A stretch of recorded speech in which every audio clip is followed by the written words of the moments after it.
about 10 days after 9/11, I went through the Pentagon and I saw Secretary Rumsfeld and Deputy Secretary Wolfowitz. I went downstairs just to say hello to some of the people on the joint staff who had used to work for me, and one of the generals called me and he said, "Sir, you got to come in. You got to come in and talk to me a second." I said, "Well, you're too busy." He said, "No."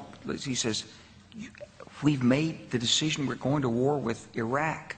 This was on or about the 20th of September.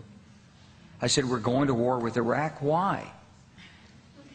He said, "I don't know."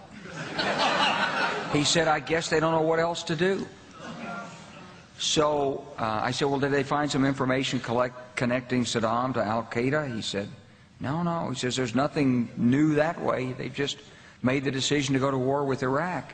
He said, "I guess it's like we don't know what to do about terrorists, but we've got a good military and we can take down governments." And he said, "I guess if the only tool you have is a hammer, every problem has to look like a nail."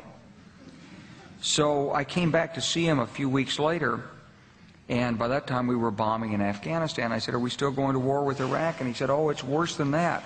He said, he reached over on his desk, he picked up a piece of paper, and he said, I just got this down from upstairs," meaning the Secretary of Defense's office today, and he said, "This is a memo that describes how we're going to take out 7 countries in 5 years, starting with Iraq and then Syria, Lebanon, Libya, Somalia, Sudan, and finishing off Iran." The truth is about the Middle East is, had there been no oil there, it would be like Africa.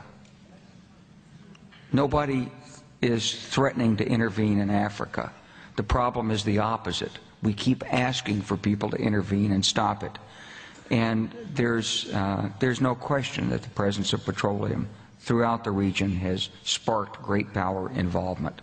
Whether that was the specific motivation for the coup or not, I can't tell you, but there's always been this attitude that somehow we could intervene and use force in the region.